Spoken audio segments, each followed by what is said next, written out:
Hi, I'm reviewing the Blue Yeti Nano USB microphone, and I do love it, but I have some words of caution for you. So please listen until the end. I'll try to be quick.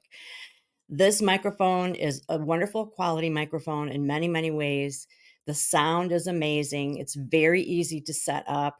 It is probably the most recommended mic that I've noticed in my field, and I really have no regrets purchasing it. However, there's something that I've not seen anyone point out that is really important. And that is that where it connects underneath. Oops, did you notice that that just fell out?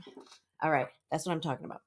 So, underneath where the USB C cord connects, there's basically a right way and a wrong way to insert the cord. And if you don't have really good lighting or if you're in a hurry and you try putting it in and it's the wrong way, you end up moving something that's internal out of position. And the more often you do that, the worse it gets to where then it becomes a loose connection. The cord gets loose and there ain't no fixing it. Unless you know how to take this whole thing apart, replace the part, solder it back together. So that's asking a lot for somebody like me because I know nothing.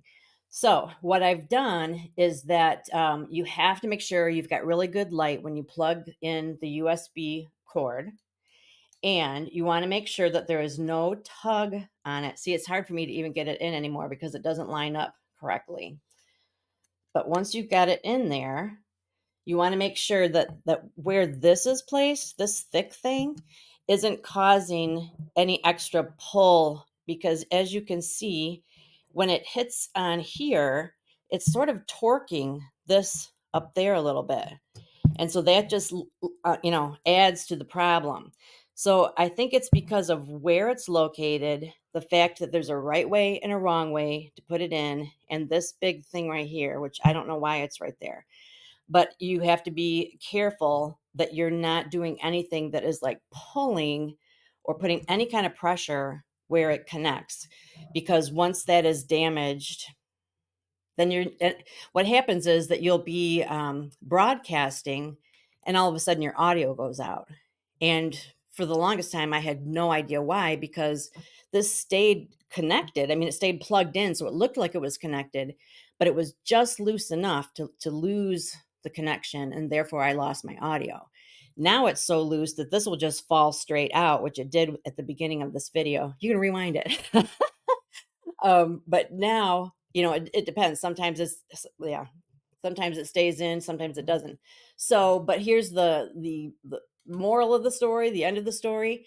I loved it enough that I bought another one. So I bought another one, and I've just determined to be really, really careful with how I position this cord. So when I put it in, I make sure it's going in the right way. I make sure that it has lots of give, and that this is not resting on this and pulling it in any way, shape, or form. Or if you have like a boom arm, then that's another way to protect it.